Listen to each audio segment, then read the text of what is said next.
Magandang umaga po sa lahat 'no. Ang pag-usapan natin ay war on drugs.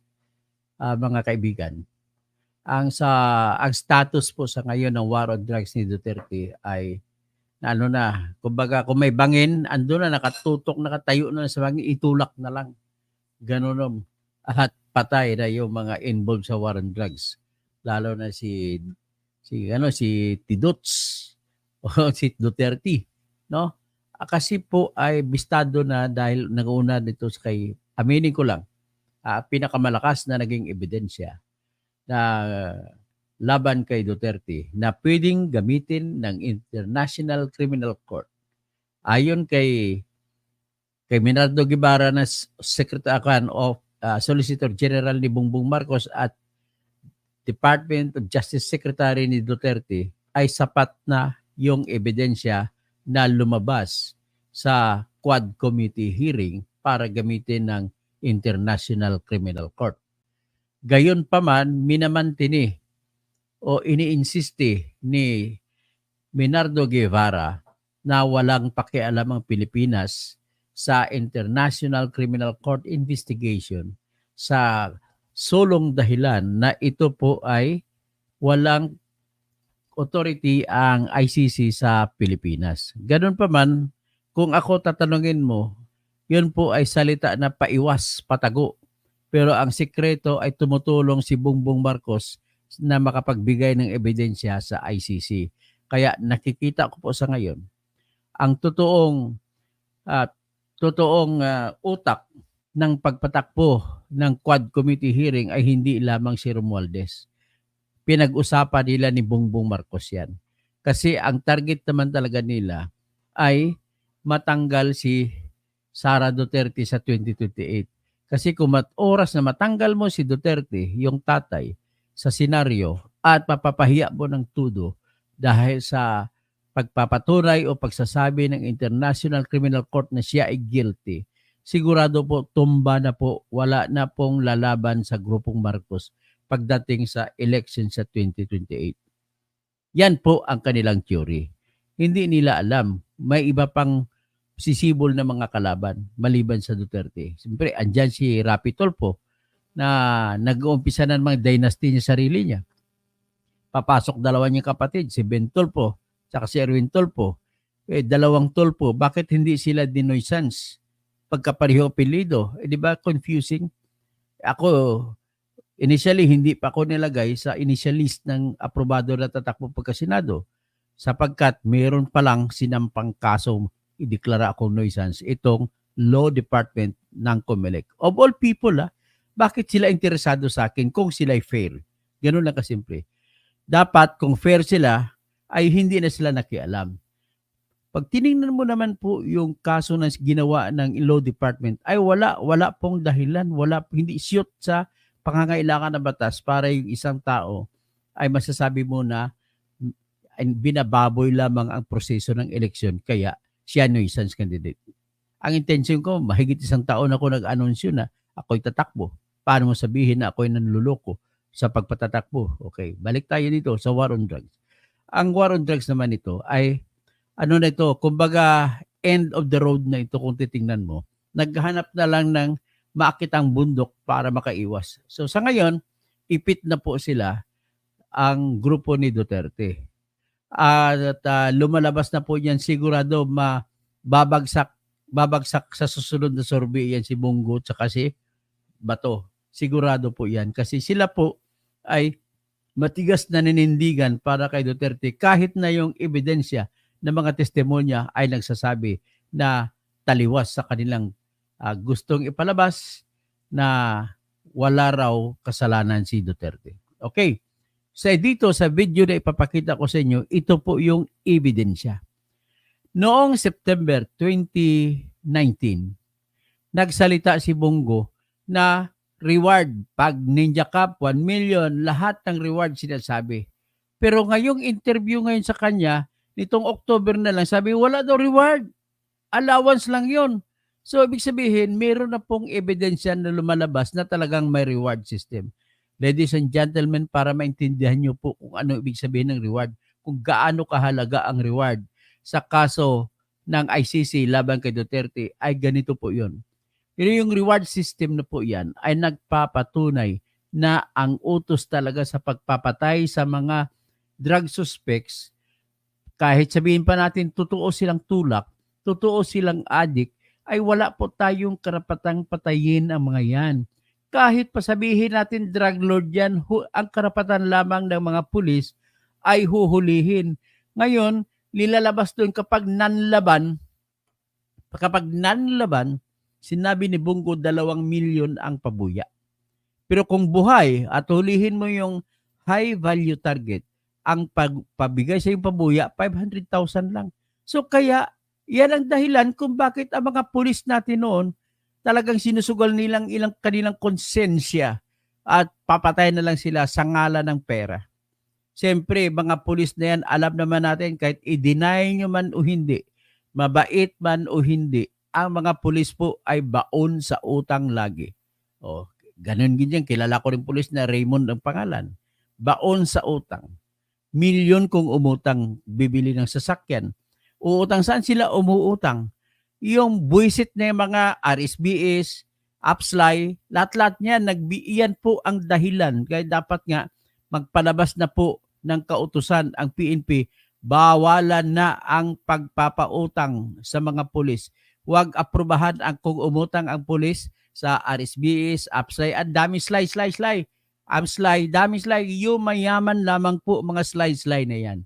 Ang dugo at pawis at buhay ng mga pulis, dyan na nila ibinibigay. Once na kasi kahit sino pa namang pulis nangangarap magkaroon ng kotse. Kahit sinong pulis makakaroon ng mga pangarap na magkaroon ng big bike. So, ang iniisip nila, yung sweldo nila ay sapat na ipambayad doon, makautang sila dahil sa luho nila ay ubos kagad ang sweldo nila. Nagkakaroon man sila ng pulisiya na hanggang ganitong halaga ay hindi ka na pwede umutang, pero may mapalusot pa yan, paikot pa. Kaya nakikita mo yung nagpapautang mga slay-slay, direkta silang nakipag-usap sa cashier ng PNP at direkta ang mga cashier na yan sa kada police regional offices nagbabayad ng mga sa slay-slay. Wag nyo na wag na kayong tumanggi kasi bistado ko na kayo. At dahil dyan sa mga utang na yan, napipilitan ng mga pulis na pumatay ng tao sa war on drugs para makakuha ng pambayad sa kanilang utang. Ganun po yun. Pero mo gusto na patayin kasi mas malaki ang premyo. Kung mga tulak-tulak, pag pinatay mo, bayad kagad 50,000. Pero pag hindi mo napatay, 20,000 lang ang premyo sa'yo. Ganun po yun nangyayari. Kita mo si General Barayuga na tinuturo na parang protector lang. Ang premyo niya ay hanggang 300,000 lang. Pinatay pa rin nila. Ang nagpapatay niyan, grupo ni Bongo. Na sa ilalim ni Bongo ay andyan si tinatawag na Colonel Edelberto Leonardo na CIDG at nagtunghuli ng bago umalis si Duterte ay nilagay niya sa National Police Commission para magprotekta sa lahat ng pulis na pumatay sa panahon ni Duterte. Pero ang problema, napilitan na siya mag-resign. At ang isa pang tao na nilagay ni Duterte sa Department of Justice na para sana makatulong na career officer, yung kababayan ko na si Benedicto Malcontento. Nag-resign na po siya bilang Prosecutor General. Pasensya na tayo, kabayan. Nagsususpetsa ko from the very beginning na nilagay ka talaga ni Duterte dyan for the purpose of helping Duterte's men. Ganun lang ho kasimple. Anyway, nag-resign siya. Yan naman po ay marka ng kanyang katibayan ng dibdib pa rin kahit papano at hinahayaan niya na ang mga investigasyon na nakikita natin sa Quadcom Committee ngayon ay gugulong. Kasi nag-anunsyo na po yung Department of Justice na gagamitin ang lahat ng ebidensya na kalap sa Quad Committee na magbubuo ng mga kaso. So kung pagbuo na ng mga kaso, anong mga kaso ang pwede ba ilabas diyan? Sasampahan ng murder cases sila ni Bungo, sila ni Colonel Leonardo, sila ni Colonel Lorena Garma, sila ni Colonel Santi Fuentes Mendoza, yung kanyang asset na si Nelson Mariano, at saka yung loloy na pumatay kay General Barayuga na yung loloy taga Santa Mesa, Manila. Sinabi, in-identify na nila. So, kasama yan sa murder cases. isa rin sa mga 3 murder cases din lalabas sa Quad Committee hearing ay yung pagpatay sa 3 Chinese drug lords doon sa Davao Penal Colony. Ang tibay ng ebidensya yon, ang nagagamit ng ebidensya ay si Jimmy Fortaleza na major siya, kaklase ni Ruina Garma, na siya mismo tumistigo na siya ay nilapitan ni Colonel Ruina Garma para mapatay yung 3 Chinese na yon. At kinuha niya kay isa kaklase niya na nakakulong, kaklase kasi niya ito si Jimmy Fortaleza sa PNPA.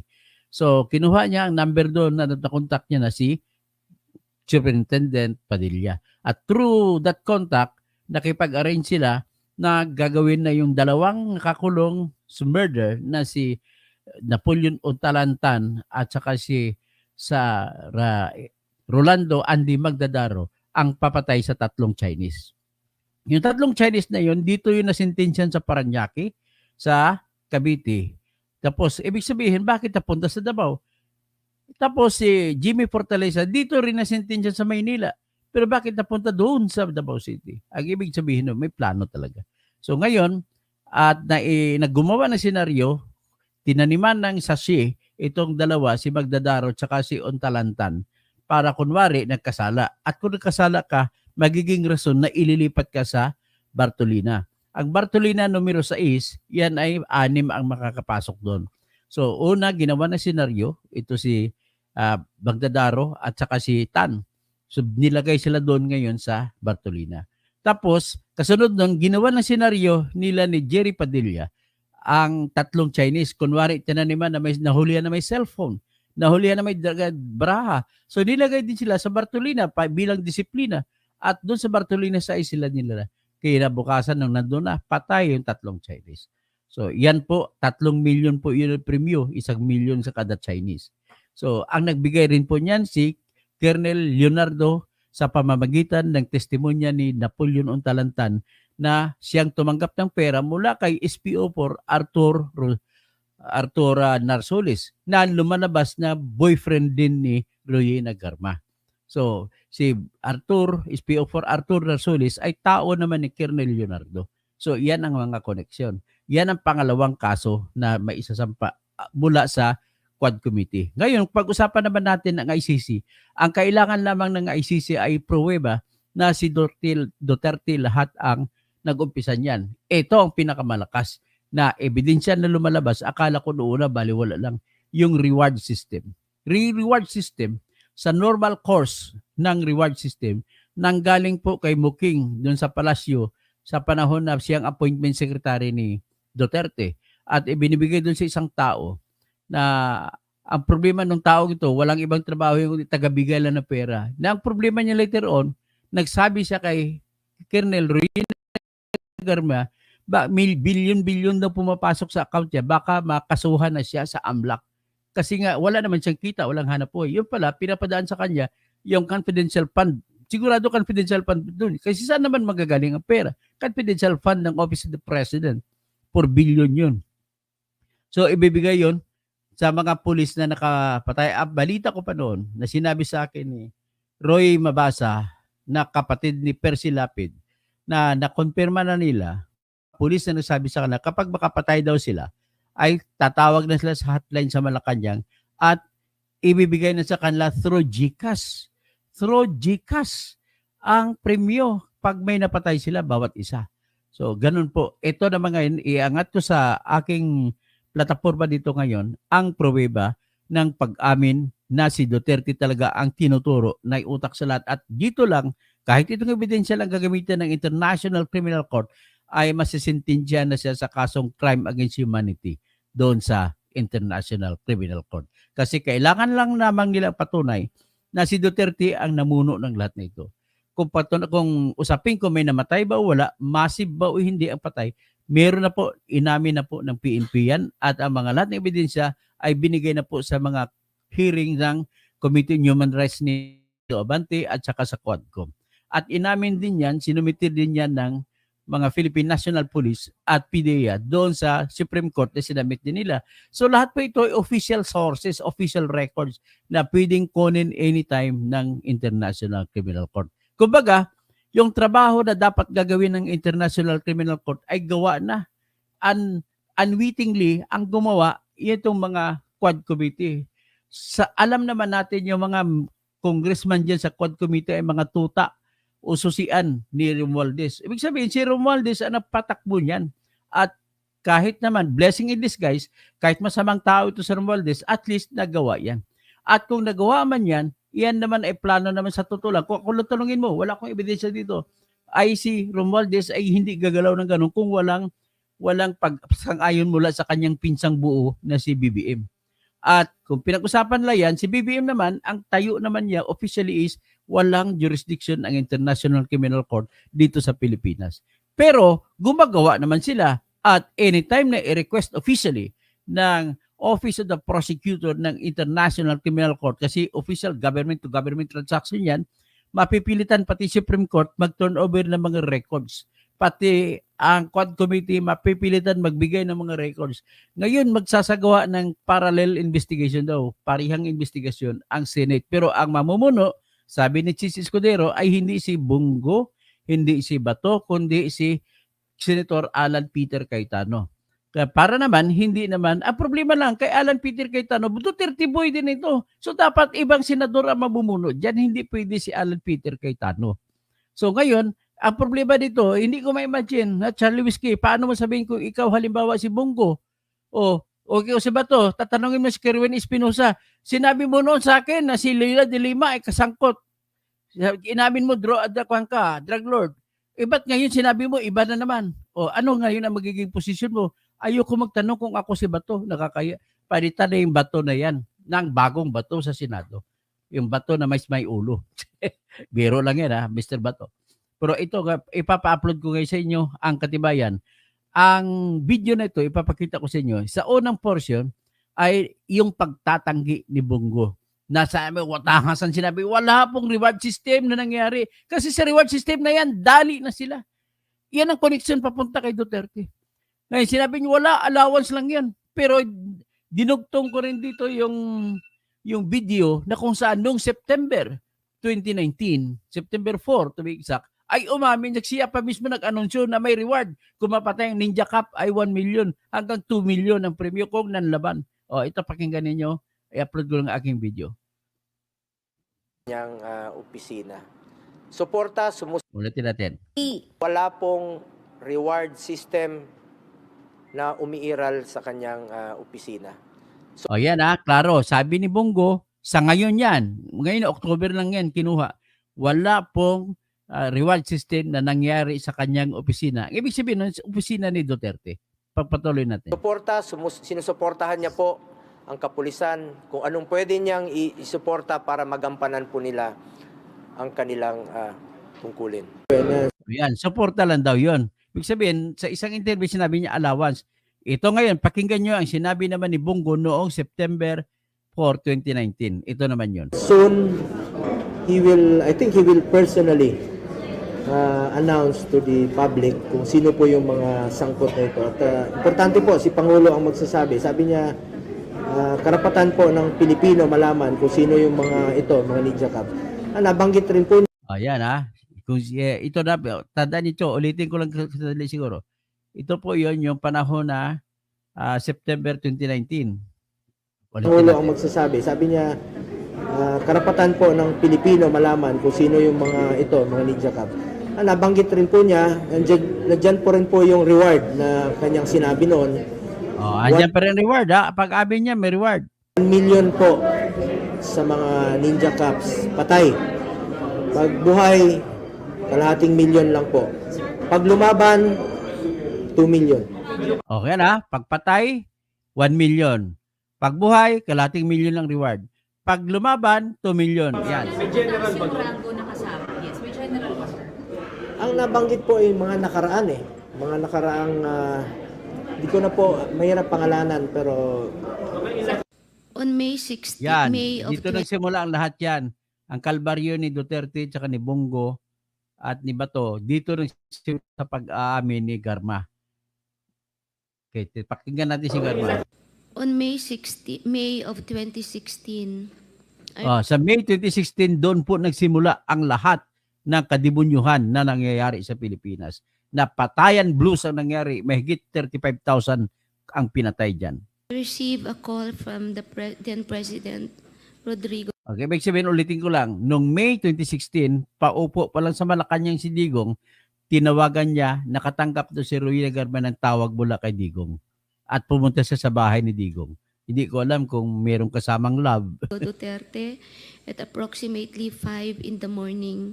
Oh, 5 in the morning, ha? instructing me to meet him at his Kumbaga, 5 in the morning sa mga lalaki, nagpa-flag ceremony na yon. residence in Doña Luisa, Davao City. I was already acquainted with then Mayor Duterte, having served as a station commander in one of the police stations in Davao during his tenure.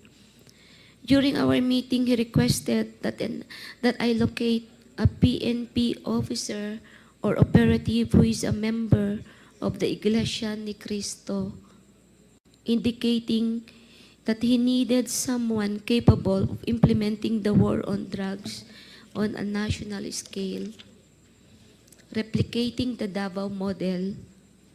The Davao model referred to the system involving payment and rewards.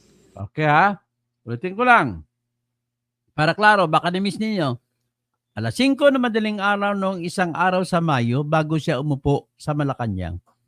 Tinawagan daw si Rowena Garma ni Duterte. Pumunta si Rowena Garma sa bahay ni Duterte. So kung without malice, kung ano man ginawa na, kasi sinasabi mag-boyfriend-girlfriend sila, ay sinabi in confidence ni Duterte sa kanya na kailangan ni Duterte ng isang PNPA officer na kayang mag-implementa ng anti-war na sistema na kung saan ay may reward, at Davao style yon. So kung Davao style, hanapan daw siya ng isang opisyal na sa PNPA na isang Iglesia ni Cristo. Kung bakit Iglesia ni Cristo, siyempre mataas ang tiwala ni Duterte sa mga Iglesia ni Cristo kaysa kay Kibuloy. Sana mga Kibuloy, sana hinanap niya. O sige, patuloy. Wala pong Ika man na, reward dito na system tayo. na umiiral sa kanyang Dito na tayo kay Rowena Garma. Call Okay, ulitin from natin, the Germa. then President Rodrigo Duterte at approximately 5 in the morning, instructing me to meet him at his residence in Doña Luisa, Davao City. I was already acquainted with then Mayor Duterte, So nangyari, sabi ni Rus Cruz, may meeting sa during the meeting. having served as a station commander in one of the police stations in Davao during his tenure. During our meeting, he requested that I locate a PNP officer or operative who is a member of the Iglesia ni Cristo, indicating that he needed someone capable of implementing the war on drugs on a national scale, replicating the Davao model. The Davao model referred to the system involving payment and rewards. wala pong Okay, bali, yan ang ebidensya natin na talagang merong reward system na nangyayari. So, hindi na natin maitatanggi yan. So, ladies and gentlemen, magbabati na lamang ako sa inyo at tapos na ang usapin sa ICC laban kay Duterte. Madadamay lahat dyan si Bato, si Bongo, si Colonel Edelberto Leonardo, si General Eliazar Mata, si General Romeo Karamat, sino pa bang iba binabanggit? So si Victor Anda, maraming salamat po sa palipad nyo. Si Gerardo Barica, dapat nga naging senador si Toto. Okay, kailan problema, tinanggal ako ni George Erwin Garcia. No, Los Tamondong, magandang umaga po. Perni Pinto o Jordan, magandang umaga. Mario Clemente, mayroon pala talagang reward sa Ninja Cup. Pagpatay, 1 million. Pero pag lumaban ay nabuhay ay 500,000 lang. Pero pagpatay ay 2 million. So September 4, 2019, sinabi ni Bongo yan, ha. Tapos si Joel Gabo, DDS addict. Si Bastian Sartin Gonzaga, lahat ng laban dahil 2 million. So, ibig sabihin, lahat ng istorya, pinipilit pala pinapasok na ng laban kasi mas mahal ang premyo. O, sabi naman McCoy, talagang Duterte boy talaga si McCoy. Mga addict at criminal lang, galit kayo. Hindi po, pati yung mga tao. Sa totoo lang, ha, inaamin ko naman na naging nawala yung mga katakot sa mga drugs nung panahon ni Duterte. Ang problema lang, bakit pinatay? Dapat kasi Bikoy, pwede naman hulihin lang yun eh. Kung wala sana ang reward system na yun, at bibigyan lamang ng reward ang lahat ng huli, ay kung mamatay ay walang reward, sana lahat ng mga hinuli noon nila inoperate, ay hinuli na lamang. 'Di ba? Hindi naman natin kailangan patayin mga yan. Mga tao din mga yan. Hindi po sila mga baboy, hindi po sila hayop. Yun lang sa akin. Ginagalang ko naman ang katotohanan. Ito hindi naman totoo. Talaga naman nawala na yung mga takot na mga nangyari sa mga kalsada natin nung si Duterte na. Kaya lang, sapat ba yun na dahilan para ipapatawad natin na yung pinatay ang mga tao? Yan lang tanong dyan. Kung ako tanongin mo, hindi po sapat yan kasi kung ginawa niyan, huli lahat, matatakot din ang lahat ng mga drugs kung hinuhuli sila lahat. So Richard Damora Bongo, what you are claiming is not worthy a belief. Sa Sebastian Sarting Gonzaga, ang belief lang doon, Richard, kay Bongo, yung unang sinabi niya noong 2019. So Mikoy, Duterte pa rin kami. O sige, wala akong magagawa kung Duterte ka pa rin. Kung gusto mo pa rin sa mamamatay tao, wala tayong magagawa. Kaya nga po ang Pilipinas ay hindi nag-improve. So si Charlie Whiskey L, I'm going to find someone to collaborate. Ang sinasabi niya bago ako magsalita, to know the truth. Kikumaan, Toto, God BMC Bato, sana nakulong na. Romel Bengson, ingat po lagi, matindi ang laban nyo para sa katotohanan. Charlie Whiskey, treaty yan, ICC, it's above our laws. Tama po ka dyan, dyan naman kakampihan talaga kita, Charlie. So Marvy Rivera, gandang umaga, music lover, pagpalain ka ng Panginoon lagi. Charlie Whiskey, no such thing as confidential funds noon sa panahon lang ni Duterte. Hindi, mayroon na po yan nung araw pa, Charlie. Kaya lang, naging sikat yung panahon ni Duterte, yung paggamit ng confidential fund. At saka kay Duterte, ginamit yung confidential fund niya sa pagre-reward ng pagpatay-patay. Tag 1 million, 2 million, kada patay na malalaking tao. So, Marvy Rivera, dahil mahal ko ang Pilipinas, Bunyog, Toto, kasi senador ko. Ayun, pagdasal niyo po ako na mapasok po ako sa isa sa mga official candidate ng Bunyog partido, pagkakaisa. Victor Ando, good morning po, Engineer. JD Adabin, thank you po sa palipad. Romel Bengson, naimbag kabigat, Kat Bunyog, Dr. Engineer Toto kasi naimbigit kada kayo amin sa mga kapsat ko. Joseph Nesterni Valdez, number 1 ka sa baluta, ako engineer. Mario Clemente, kaya maging masipag ang pulis, mayroong bonus. Yan po ang the power of motivation. Pag mayroong motivation na 2 million ang reward, talagang gagawin at gagawin, pipilitin at pipilitin. Tapos, hi, JD Adabin, hi po, Dr. Nito Takosing, sana sa pagpatuloy niyong pagtulungan ang mga totoong taong mahirap, ipagdasal ko po sila. Tapos, Julita Maranan, fight, senior housing, be safe. Jobs Juice, kumpanya kita, Senador. Cynthia Manalo, hello, good morning po. Dr. Engineer Toto Causing for Senator. Oh, yes, Cynthia. Tulungan mo ako dyan sa Quezon, Quezon Province. Jobs Juice, Crispin Mendez. Tapos si Pepito Duran. Sir Pete, kumusta dyan sa Guam? Watching from Guam, Senador Toto. Galaw, Galaw Kumelik, cheating again. Benro Malyari, Jasmine Celso. Jobs Juice, maganda po. Kasi ang agenda nyo, maraming tatamaan sa kanila. Tamang political dynasty po, number 1 agenda ko po. So, Rose Cruz, good PM, kapsat ko. Ericen Rico, Baldicantos, Jobs Juice, tapos good morning, Engineer, no? Emily Sioson Romero, dyan sa Navotas. Music Lover, Joel Sambahon, tapos Bernardo Minjola, Doy Vencer Kausing. Oy, primo, kamusta? Good morning, Cesar Cabrera. Idol Sir Toto, Bunyog. Ano na balita doon sa petition mo kay Erwin Tebro? Ando na sa Kumilik. Siguro basura na nila yon. Antayin ko lang pagbabasura. Meron na Tolete. Napapansin ko po na parang Makasara Digong Kasir. Ano? Makasara Digong? Tinitira ko na nga siya. Paano pa Makasara Digong? Lahat po sila, si BBM tsaka si Digong ay kalaban ko po. Ganun na po kasimple. Ha? J. Giriarte, Jobs Juice, Romel Garcia, magandang umaga po, Dr. Toto. Tapos, yan po ang aking masasabi lang, pero ang iklaro ko lang, ako po ay walang kinakampihan. Hindi ko pwede magiging kakampi si Digong kasi mamamatay tao. Hindi ko pwede kakampihan si BBM dahil sa kakurakutan na nangyayari sa bayan natin. Hindi pa nila naibalik yung pera ni nanakaw ng tatay niya. Ganun lang kasimple lang po.